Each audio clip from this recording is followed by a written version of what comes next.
Alright, it's time for another WrestleDiary. The final 2 days of the main tournament section of New Japan Pro Wrestling is G1 Climax 27. Let's just rattle through these, and at the end I'll have a reaction to the main event. So, Day 17 we had Yuji Nagata versus Bad Luck Fale. Gave this 3 3/4 out of 5. Really good match. But an incredible moment, and that to me is what wrestling is about. It's about moments. There can be great matches, but great moments last much longer than matches do.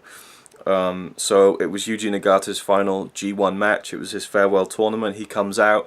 The whole building has got the Yuji Nagata signs up. I mean, it was just incredible just to see of all these signs, and obviously they must have handed them out to the fans, but there's such a respect there for Yuji Nagata, and that was evident in the 9 matches he had in the tournament, and the support he got from the crowd in all of those matches. I teared up a little bit, at the end of the match. Fale beat him, so Nagata had 1 win, 8 losses, like his worst record ever, but he put everyone over. And at the end of the match, Bad Luck Fale put up the Bullet Club sign. Nagata gives him the kind of salute, and then Fale bowed and then left the ring. Really class act, and fit within his character as well, because Fale's a guy who's just a vicious son of a bitch who will rip up a fluffy cat and kind of break the hearts of all the people who are fans of that kind of thing, but he still has respect for a guy like Nagata, and I believe Nagata was involved in Bad Luck Fale coming into New Japan. Not too sure about that. Again, still very scant on knowledge of New Japan, but I was so invested, and such a testament to the incredible work of Nagata that, again, less than a month ago, I saw him coming out in the first match of G1 and thought, this guy looks kind of generic, blue t-shirt, blue attire, and he won me over, and I became a huge fan and got emotional seeing his final G1 match. As commentator at ringside, tears coming out of his eyes, calling the end of the match. It's just moments that you live for as a wrestling fan. So cool. Then we moved on to Yoshihashi versus Togi Makabe. This was just there. Not really interested in this one. Gave it 3 out of 5. There was good solid work in it, but just nothing remarkable. In which case you could probably give it a 2.5 actually, but it is what it is. Zack Sabre Jr. versus Tomohiro Ishii, 4 1/4 stars out of 5. Thought this was phenomenal. They had a really good match at the G1 special in USA back in July, and this was another great one. They work quite well together. Ishii's fantastic. He's had a hell of a tournament as well. Kota Ibushi versus Hiroki Goto, 4 stars out of 5. Really good. Well, probably one of Goto's best matches in the tournament. Kota Ibushi's just always phenomenal, so really enjoyed that one. The main event, Tetsuya Naito versus Hiroshi Tanahashi. These guys are both banged up. Naito hurt his shoulder against Zack Sabre Jr. Tanahashi's had back issues, torn bicep that he's working through, and they gave a hell of a performance. It was just off the charts. 4 3/4 out of 5 I gave it. A lot of people are giving this 5 stars. I have to watch it again, maybe reassess my opinion, but it was so damn good. And the crowd were incredible. They love Tanahashi. They love Naito. It was just a masterclass of working the emotions of the crowd. And think about it now, it might even be a 5-star match. So I'd probably go back and check that out. But I wasn't expecting it to be as good as it was, and it was just a fucking incredible match. And that put Naito through to the final when he beat Tanahashi. And apparently with the G1, it's not always as clear as it's been this year. Sometimes there'll be all sorts of different kind of, 4 or 5 guys have the same amount of points and things. They have to work things out. But here it was Tanahashi and Naito were at the top of their block. Whoever would win their match would go to the final. Day 18, we had Juice Robinson versus Michael Elgin. I love this match. I gave it 4.5 out of 5, which a lot of people probably wouldn't. I really like Elgin a lot, and I'm really starting to kind of warm up to Juice, and I thought it was a great match for the time that it was. They did some great hard-hitting action. The crowd were into it. Good spots, just good psychology. It was just a really damn good match. It just ticked all the boxes for me without going to that upper echelon of being like a classic or anything. Then we had Tama Tonga versus Sanada. Again, I loved this match, and it started off with a bit of comedy, kind of like some funny spots and stuff, and I actually thought they kind of worked, and I'm kind of digging Tama Tonga's vibe a bit more now. I have to say, I'm kind of easing into understanding what he's all about. But the athletic aspect that came into the kind of the last 2/3 of the match was just incredible. I thought they had a killer match. 4.5 out of 5 for me. Then we had Minoru Suzuki versus Yano. I gave this 3.5 out of 5. For a Yano match, it was pretty damn good. You know, Suzuki's just has a really watchable element to him because you never know what he's going to do next, and I kind of liked seeing him paired up with Yano. It was a fun, different mix-up. And then we had Satoshi Kojima versus Evil. I gave this 4.25 stars out of 5. I thought this was a excellent match, really good. And Kojima's another guy who's a veteran who's had a great tournament. Not quite on the level of, you know, Nagata, but still he really proved himself to be still, you know, a damn good worker in this tournament. And this was another example of that. Evil has also kind of really been a standout of the tournament for me. And the ending was great with all the lariats. Like, just really, there's a great spot where Evil hit Kojima with a couple of lariats, and Kojima just gets up and takes Evil's head off with a lariat of his own. Then he just collapses onto the ring, and he's just like basically out on his knees, just kind of his head just bobbing against the rope. Just great storytelling. Thought it was phenomenal. Really, really good match. And then the final, Kenny Omega versus Kazuchika Okada, their third match in their storied, much talked about rivalry. The capping off of a trilogy of matches over 8 months in 2017. Now I recorded a live reaction just to see if I'd get anything big, because my reactions in the first match were so huge. So I'm going to cut to that now. You'll see some of my there wasn't a lot, so I'll just kind of cut some of the best ones if there's even any. I haven't even watched it back yet, and then we'll come back to my thoughts at the end. Alright, got the camera on. It's the main event. The 90th match of the tournament. Kenny Omega, Okada. Just setting the camera in case there's anything really, yeah, I mean, you know, if I had a camera set up when I watched their first match, it would be pretty entertaining, I think. You can tell Kenny's serious about this match because he's got the shades and the leather jacket on for his entrance. Oh, booing! But I don't think he'll win the whole tournament. Well, he'll have one more match. Who's it against? Naito. Good Naito. Good Naito. Alright, here we go. Match about to start. I've heard not a lot. I've stayed unspoiled. Which is a first. Which is a first. I heard from someone, yeah, it was pretty good apparently.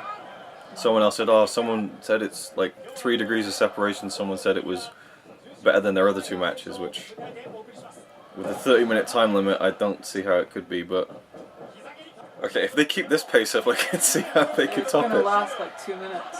Right, yeah, I mean, trying to end it early. You're running a marathon right now. Yeah, that's another thing that kind of, not worries me, but concerns me, is that these guys have had at least 5 or 6 really intense matches. They're probably hurting quite a bit right now. Oh god, not this again. Oh, okay. Yeah, it was a big drop kick to the back of Okada's neck. In their first match he did that. He probably just stomped the head. It's really interesting how they booked Okada in this tournament, because he started out so strong, just beat everyone pretty comfortably. Then he lost to Evil, like handily, like he got his ass kicked. And then he got taken to the limit with Suzuki, and it went to a draw. He's really been beaten down, like, storyline wise. Oh, Jesus. It scared me a little bit. You really have to hit that one right.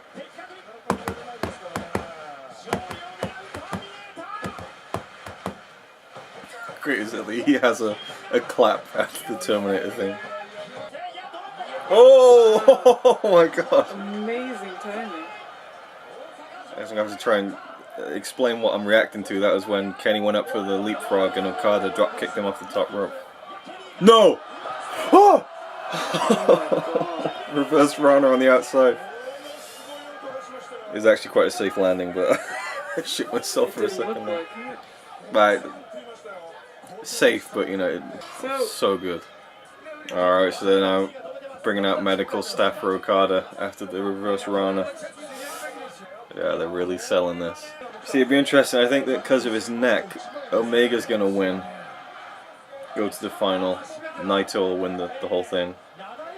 And then Omega and Okada will have a reason to have a fourth match, because then they'll be kind of tied in like a, you know, win, draw, like 1-1-1, you know. Oh god!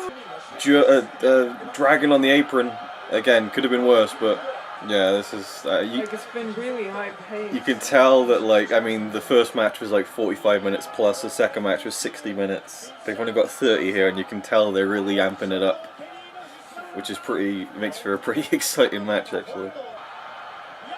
Tombstone! Whoa. Toomey! Holy shit!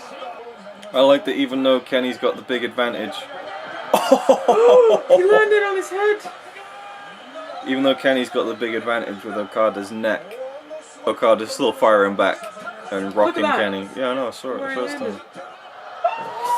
Holy shit. He took that German. Do another one. He took that German straight on the head. Oh! Oh! Holy fuck! STO of Doom. Jesus Christ. That. Here we go. Oh no! Oh! No, it's not going to take one Rainmaker to finish the match, that's for sure. They're going to play it to 30. Yeah, it's weird how wrestling chemistry works. Sometimes it just clicks. Yeah. And there's just... And you can tell. Yeah, and you can tell, and there's no, like, you can't force a chemistry like that. I want to know how much time is left now, because I'm kind of stressing is like how much time they've got left. Oh god! I think there are seconds left. Come up for the one-winged angel. Do you get it? No.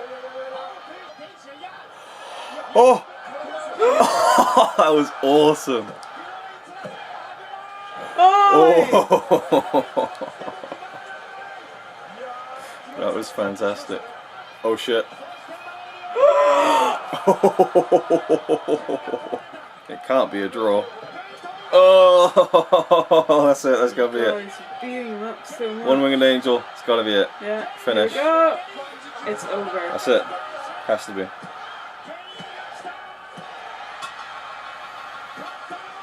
Wow. Finally beat Okada. Oh. I think that was better than the second match for me. Great match. So it's Omega and Naito tonight then. Jesus. That was very intense from the beginning. Yeah.